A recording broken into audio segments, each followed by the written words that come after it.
And I shoot my shot, it's the whole wild way it's going in. Cross niggas like Bubba Chuck, I never gave a fuck. Hook shot a hole like Kareem, but I never lead a buck. I hit that Ginobili with my left hand, all like, woo! Bitch, you weren't with me shooting in the gym? Wrong nights, I perform like Mike. Anyone, Tyson, Jordan, Jackson, action. James Harden with the range on me, nigga, way back. Michael Jordan, 1985, bitch, I traveled with a cocaine circus. And you could live through anything if magic made it.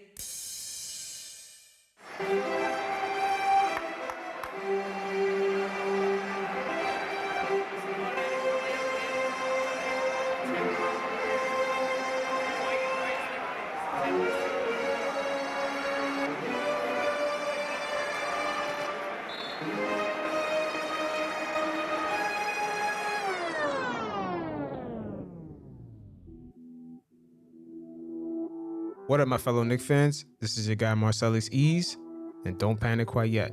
Now, there's a lot of things going on. The league right now potentially about to delay next season until they figure out how they're going to try to monetize it. We got the media and OKC trying to give us the okie doke with the CP3 potential trade. And we also got a few guys on the squad that are about to approach the end of their rookie deals and are going to become restricted free agents. But this is a bit of a dilemma because, like I said before, next season, there is a delay towards the start of that season while the league try to figure out how to monetize it. So it's going to affect a few of our young guys. But before I get into my quick hits, I know some of you fellas, and especially the ladies also, you guys got a lot of different interests and things you are into.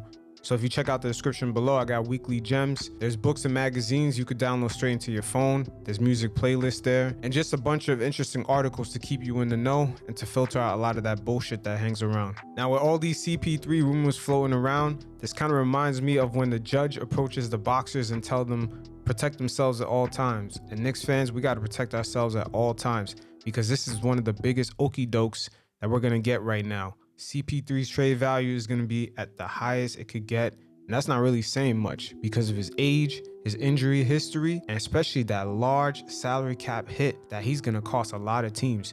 I mean, this guy is making almost John Wall money, about $6 million short of that. So OKC's general manager, Sam Presti, aka the master of the rebuild, well, he operates under very cheap ownership. They understand that CP3's value is at the highest it's going to be right now, and they're willing to toss him out in the market to see who's dumb enough to bite. But unfortunately for them, it ain't going to be us, because in 2021, we definitely do have aspirations of going after a lot of those free agents that's going to be out in the market. And also, to offload CP3, they're going to try to offload some of those draft picks that they got from the Clippers. And that's not going to work with us either way because we already have too many draft picks. But don't get it twisted, this is not CP3 hate. He's a hell of a player, but unfortunately with his injury history, the end of that contract is not going to be sustainable. And I'm betting that OKC is actually betting on this by just throwing him out there as far as being trade bait. Chris Paul hasn't played a full 82-game season until his 10th season in the league. And let's not forget, he had 3 seasons in a row during the playoffs where he had a major injury that ended up costing his team the playoff series. In the 2014-15 playoff series against Houston, CP3 missed the first 2 games and they ended up losing that series. And in 2015-16 playoff series against the Portland Trail Blazers, he broke his hand, he ended up missing the series. And the Clippers once again got eliminated. And of course, we all remember the 2016-17 series against the Golden State Warriors, in which he had a hamstring issue that cost him the last 2 games and they ended up losing that series. Even though quiet is kept, they were getting their ass bust because Andre Iguodala was doing his thing until he got hurt. Then that whole series flipped around. So when you throw all these playoff injuries on top of his regular season injuries, which is also a lot, OKC is actually looking at the history of this and is definitely betting that whatever he's doing right now is not sustainable. And while his trade value is high, try to get rid of him, possible to a championship contending team or to another team that needs a point guard.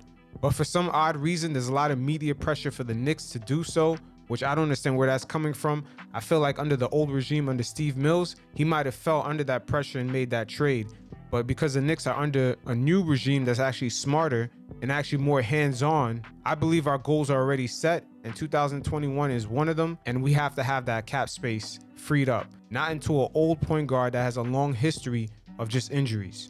So once again, to all my Knicks fans, especially to the Knicks front office, protect yourself at all times. Speaking of protecting yourself at all times, thank God we dodged that bullet with KP. Once again, he already got hurt in the bubble in that playoff series, And this guy, for his whole career, 5-6 years in, has never played a game past April.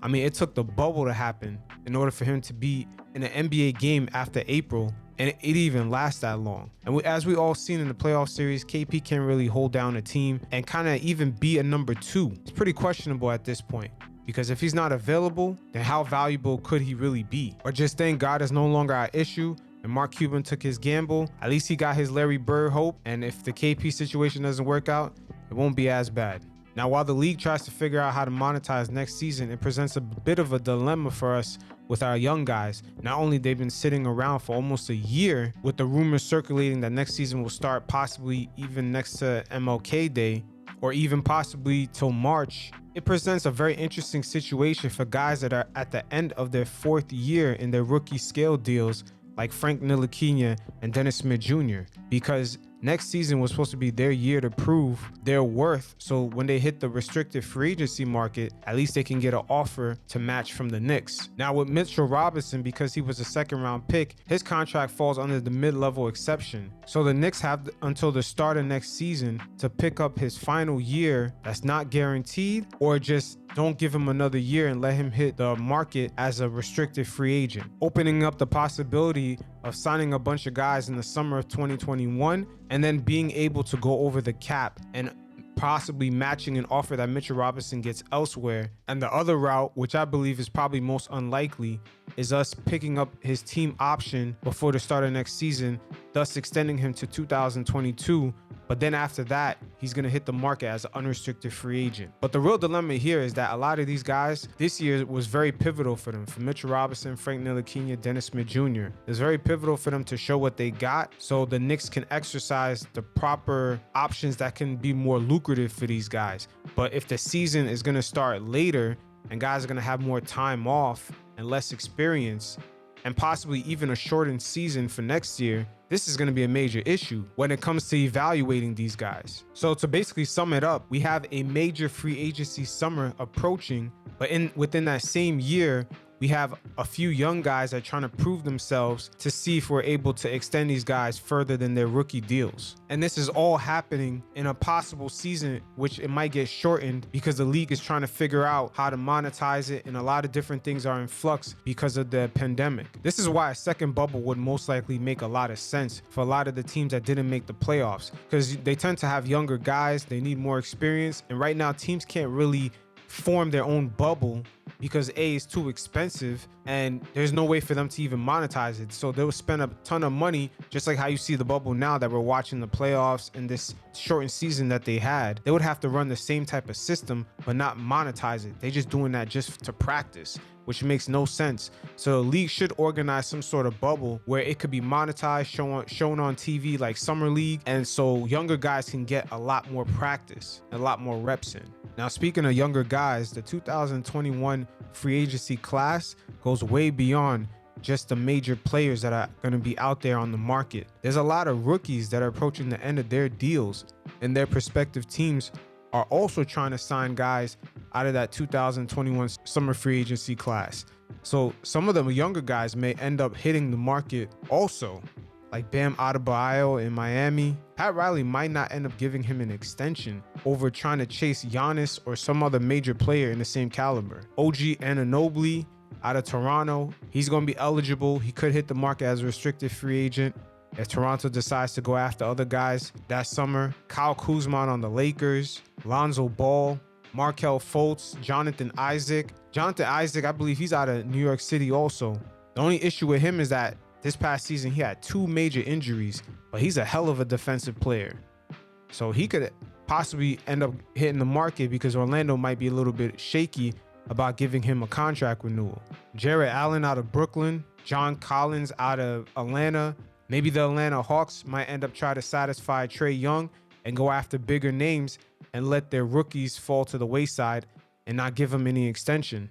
But this is a good thing about that class of 2021. If the Knicks are not able to get any big time names, there's still other guys to negotiate and bargain with to get out of the marketplace. This was the major issue with Steve Mills.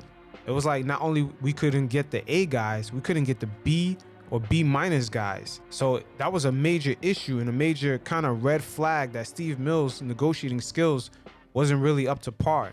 And this is where we have Leon Rose and the other guys surrounding him who should have much better player to management relations to acquire some of these guys. So once again, some of the names I like for 2021, just in case we strike out with the big names, is guys like Bam Adebayo out of Miami, OG Anunoby out of Toronto. These are great guys that we could have and develop. Of course, I don't like Kyle Kuzma, but I do like Jonathan Isaac. I want to see how that situation plays out because I think he might get lowballed because of his injuries, and maybe we can get him on a one-year deal with a team option to see how he bounces back from his injury.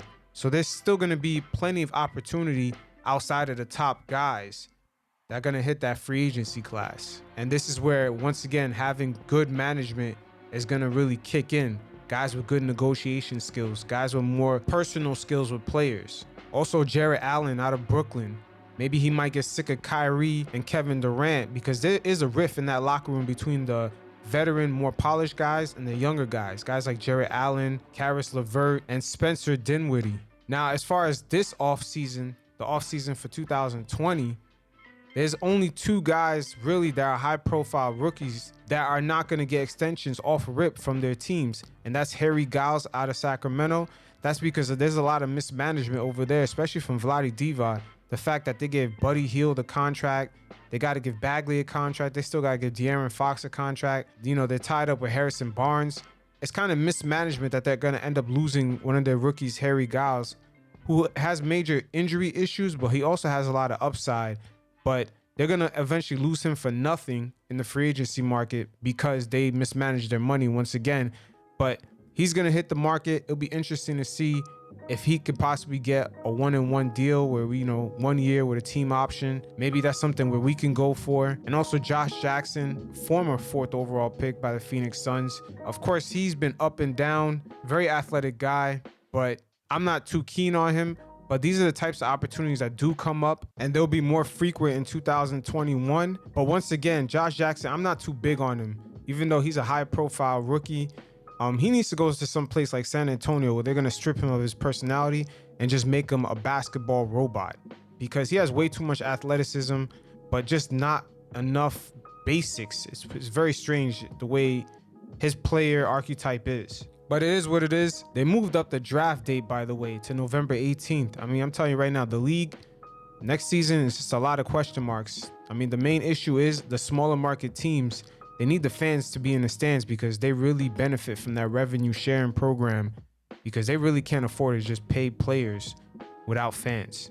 But hopefully the league figures out something and they get a bubble for teams like ours and the other teams that have younger players that just been off the court for almost a year. And speaking of cats that haven't been on the court for over a year, KD is still talking about the Knicks, man. Still being asked questions about the Knicks because, of course, there's an obsession.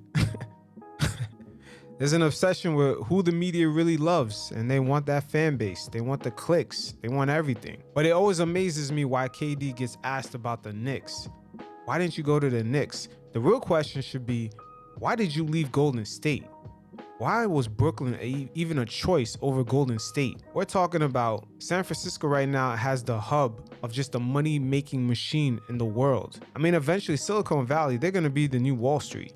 I mean, if that's not the case already, they control everything. They have all the data. Why would Kevin Durant leave that place with all the success and championships and choose Brooklyn? And there's no way in hell you can't tell me Golden State didn't want him to stay. They built that stadium, all that money that they spent. But it amazes me how Kevin Durant also admitted that he made his decision in February and March of that season. So the reason why I still don't understand, the guy is kind of giving away gems on his thinking process, but yet just a key trigger word, the Knicks, aka James Dolan, the media, telling you his beef with the Daily News, it has a trickle down effect, and the rest of the media, they want to get at him. But that same toxic media coverage is going to follow KD no matter where he goes. Because also in this interview, he admitted his personality. He thought that Brooklyn was quiet enough where he wasn't going to hear too much noise. But what he doesn't get is that once he starts playing, that toxic media coverage is going to follow him there. And at the end of the day, he wasn't really built to be a Knick. He wanted to be in Brooklyn because it was low key, It was quiet. He just wants to play ball and do his thing. Ain't nothing wrong with that. My only issue is him telling us what's cool. There's no one that's trying to be low-key